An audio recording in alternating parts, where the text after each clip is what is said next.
Mga kahuan, panoorin ang video na ito upang alamin ang pinaka-latest na balita tungkol sa lagay ng panahon at bagyo. Update today.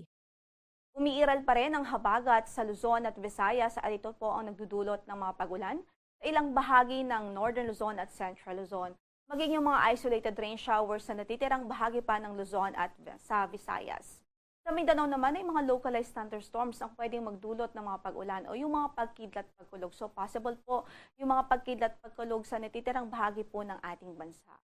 At meron tayong minomonitor na LPA ngayon malapit sa ating area of responsibility at base sa ating huling pagtaya ay nakita po natin ang kanyang lokasyon sa layong 1,060 kilometers silangan, hilagang silangan ng extreme northern Luzon. So malayo naman po ito sa ating landmass, although nasa boundary nga o malapit sa ating area of responsibility. At based po sa ating pinakahuling pag-aanalisa, ay mataas ang tsansang mabuo ito bilang isang bagyo within the next 24 hours. That's why we're closely monitoring this weather system dahil posible po ito maging bagyo at posible rin pumasok ng ating area of responsibility panandalian.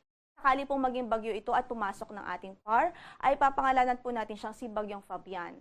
At base sa ating nakikitang outlook dito sa weather system, ay posibleng panandalian itong pumasok sa ating PAR at umexit din o lumabas ng ating area of responsibility patungong hilagang silangan, papalayo po ng ating area of responsibility. So sa ngayon, wala naman tayong nakikitang direktang epekto o magiging direktang epekto nitong weather system sa ating kalupaan maliban sa mga posibilidad ho ng pag-enhance o paghatak ng habagat nito na makakaapekto naman sa Northern Luzon, ilang bahagi ng Northern at Central Luzon. Wala rin po tayong gale warning ngayon sa anumang bahagi ng ating baybaying dagat, although pinag-iingat pa rin natin ang ating mga kababayan doon sa extreme Northern Luzon, sa dulong hilagang Luzon dahil maalon pa rin ang kondisyon ng ating karagatan doon dahil pa rin sa pag-iral ng habagat.